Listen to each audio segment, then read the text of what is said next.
This is a re-recording of the presentation I made during the opening ceremony of the International Centre for Responsible Tourism and Hospitality in Southeast Asia at their Manila conference in 2025. I wanted to reflect on the way in which responsible tourism emerged as a response to the more general sets of issues which are arising as a consequence of our living on a finite planet. This image of Earth from space was first published by NASA in 1968 when I was just 16. Really, it raised awareness of Earth as a finite space, as a spaceship, in some of the ways it was discussed. But the recognition that our Earth is not infinite is something which we've struggled to come to terms with. I think the reality is we look out at the ocean or up into the sky and we think our world is infinite, which is a product of our visual understanding of the world around us. When we look up into the sky, we don't see that the atmosphere we look up into is in fact only 23 kilometers deep. The consequence of that is we don't realize that by pumping greenhouse gas emissions into that atmosphere, we're fundamentally changing our atmosphere. And we're not coming to terms with that anything like quickly enough. We still think that our Earth is infinite when in practice we know that it isn't. So we live in a finite world, one increasingly threatened by population growth and by our exploitation and use of the material resources, water, energy, oil, minerals and metals, fish, the pollution of the oceans, and of course food. Food production has been massively increased. The productivity is higher, but that often damages the soil. So we have problems of pollution, of climate change, and increasing difficulty in tackling poverty. It's likely that climate change will increase the number of food shortages, and we're already seeing famine in more parts of the world, and conflicts which arise, at least in part, perhaps in large part, because of conflicts over access to natural resources, to food, to minerals, and so on. So we live in a world which has increasing numbers of conflicts and where refugee movements are increasingly problematic. So what can we do about these problems, which are exacerbated by the fact it's non-linear change? Things change really very quickly. Sustainable development's got a long history. The first international conference on sustainable development was held in 1972 when I was 20 years old. By 2002, we had the Johannesburg World Summit on Sustainable Development. And alongside that, we ran the Cape Town Conference on Responsible Tourism in Destinations. That conference led to the formation of the ICRTs and also our understanding, I think, collectively, that just talking about sustainability was not going to achieve it. What we needed was people to take responsibility to make the changes necessary to begin and progress on a journey towards sustainability. One of the challenges is that defining sustainability is inherently very difficult, and in fact that makes progress difficult to measure. What responsible tourism does is demand that people talk about the challenge, the issue that they're seeking to address, what they've done about it, how it's been funded, and what the impact of their initiatives have been. And that's what we see in the Responsible Tourism Awards every year, a subject to which I will return in a later presentation made at the same conference. So 40 years on from the 72 World Commission and the publication of Limits to Growth, it was by then absolutely clear that we were not making progress fast enough. The Limits to Growth, which was published by the Club of Rome in 1972, which I well remember getting a copy of and reading, thinking we'll never be that crazy. In fact, we were. and we continue to over-exploit our Earth to the point where the situation's become much more serious now with increasing food shortages and climate change. Those two things mutually reinforcing the problems that we now face as a species on planet Earth. We're not making progress fast enough, and ironically, of course, over-tourism is a consequence of doing no more than paying lip service to sustainability over many years. In the short course that I developed, the professional certification course in over-tourism, one of the points that I make is that we've known about the problem of over-tourism. It was discussed by academics way back in the late 1960s, but we've just mouthed sustainability rather than doing anything about it, and the consequence now is that we have a major challenge of over-tourism on every continent on the Earth's surface.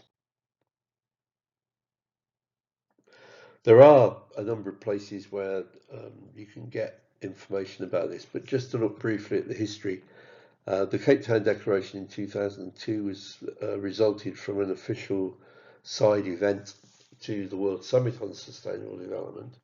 20 years on, drawing on 2 decades of experience of responsible tourism being implemented around the world, we published the Responsible Tourism Charter. There's Responsible Tourism News and the Platform for Change, which I'm still developing on the Responsible Tourism Partnership website, is designed to give practical advice about what can be done. All of it based on practical experience, particularly gained through the Responsible Tourism Awards, of how businesses and individuals can take responsibility to make tourism more sustainable. And in the words of the Cape Town Declaration, to use tourism to make better places for people to live in and better places for people to visit.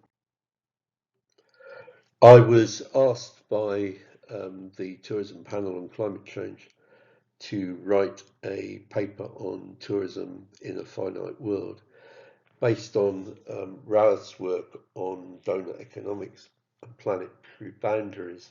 That publication, which you can find on the Responsible Tourism Partnership library or the ICRTH Global Library, was a really depressing piece of work to do, because whilst there was nothing new in that, as I put it together, to spend a couple of weeks writing a paper, putting it all in one place sequentially, made it very apparent how big the problems are that we confront as a species.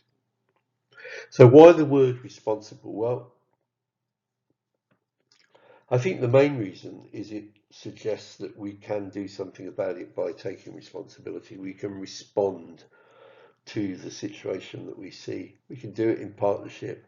We can do it in relationships with other people. We can base it on learning that we get from other people's efforts to achieve it. And we can reflect on what's been done. And that's the big value for me every year of judging the awards that I've been doing since 2004. It's exciting to see the growth of experience around the world in seeing what we can do. The downside, of course, and the reason people don't necessarily like the word, is this notion of accountability, that we're in some way responsible for our inaction. The balance of accountability versus the positive sense of stepping up to make a difference. The balance between those two things varies from culture and language to language, but they are inherently there in both. And the point I always make is that we all go through a crash course in responsibility and conflicts with our own parents, a set of conflicts and experience which is repeated when we ourselves become parents. So that this idea, this conceptual problem of what constitutes responsibility, is well debated by us, but we don't necessarily enjoy it because of this twin set of meanings, both the negative sense of accountability and the positive sense of stepping up and making a difference. I think it's important to remember what Lincoln said, which is that you cannot escape the responsibility of tomorrow by evading it today. And it's very striking that we do seek to evade the responsibility of tomorrow. If that wasn't the case, why do we continue to emit gases into the atmosphere which are causing climate change? and making life much more difficult for our children, our children's children, and our children's children's children. We are doing serious damage to the habitability of the planet upon which we are dependent for our survival as a species, on which our future children will have to rely. So what is responsible tourism? It's a way of identifying issues which matter and doing something about them through tourism. It's a triple bottom line: economic, social and environmental.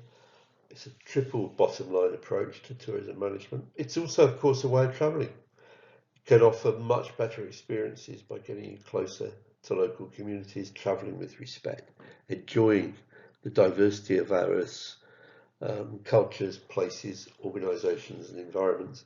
It's characterised by transparency, and it is a very broad movement. It is, in a sense now, a movement which includes things like meaningful travel, regenerative travel, ecotourism. These are all forms of responsible tourism, but some of them are more successful than others. And I think we have to press for transparency and reporting what we're doing, why we're doing it, and what the impacts of our efforts are. And the EU Green Claims Directive is going to encourage that shift in the way in which tourism claims to be doing good in the world. We're going to have to verify the claims that we're making. But achieving responsibility requires the acceptance of responsibility and the willingness to take action. And that isn't easy. I accept that. I'd also want to say that responsible tourism, by any other word, would smell as sweet. We've had lots of different words: ecotourism, meaningful, regenerative, nature positive, positive travel. All of these are ways of describing what we mean. But of course, everybody has different priorities. I've listed mine here on the right, and they're not the same as everyone else's. I put labour conditions, community benefit, respect above animal welfare, water, food miles, recycling and upcycling. But these are matters of personal preference. But if you're running a tourism business and wondering about how to use responsible tourism to benefit your business, then one of the issues you need to think about is which market segments are you interested in, and what are you concerned about as an individual, and how do you match those two things together so that you use responsible tourism as part of your business strategy. People want to differentiate themselves, but we need to learn from each other. And in the Responsible Tourism Awards, you don't have to be explicitly committed to responsible tourism to enter or to win. What you do need to be able to do is to say what you're taking responsibility for, what you're doing to make a difference, how you are taking responsibility, and to be very transparent about the impact of what you've done, so that we can begin to evaluate whether these are methodologies and approaches which can be taken up and adopted by others. Verification is key to all of this. Why does it matter? Why have you picked up on the particular issues that you're dealing with? Describe what you're doing and how it's funded, and report the impact of your efforts. I think it's likely that the EU Green Claims Directive will push us further in that direction and support our efforts to verify the claims which people make when they say that their tourism, what they do in tourism, is better than what other people do. We see it every year in the Responsible Tourism Awards. That's one of the things that keeps me going in terms of the work I do. So the CSRD process, which runs also in the European Union, has tended to cause major companies to push responsibility for reporting down their supply chain to the SMEs and SMMEs, often requiring hours or even days of work to fill in the questionnaires that they send out. We need to look at whether there's something we can do to make that an easier process for those people in the supply chain of companies being required to respond under the CSRD directive. We now have 5 ICRT networks which are committed to campaigning for responsible tourism, to advocacy, to research and to training. And we're hoping to develop South-South exchange so that people can learn from each other, not only in the regions of the world, but also across them. And one specific example of that is the success that Rupesh Kumar has had with responsible tourism in Kerala, which brought together learnings that he had secondhand from the Gambia around producer cooperatives, small farmers coming together to manage to produce fruit and vegetables at a scale, the continuity of supply that enabled them to deliver into hotels. And from South Africa, the idea of the township tour, which he turned into village life experiences. The success of responsible tourism in Kerala was based on learning from Africa, and I am really keen that we find ways of increasing that sharing across continents as well as within them. So the ICRT Global provides a system of knowledge exchange to support change makers and foster their development.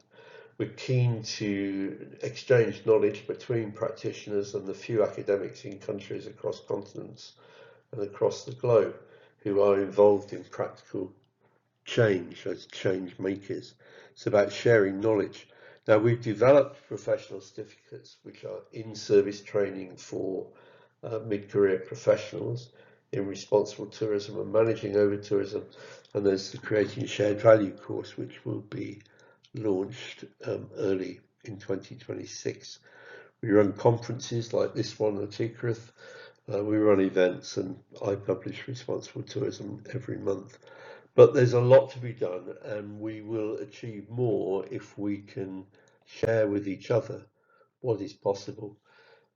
We're beginning to make some progress on creating shared value, and I look forward to sharing that with you next year at the conference in Sarawak in July 2025.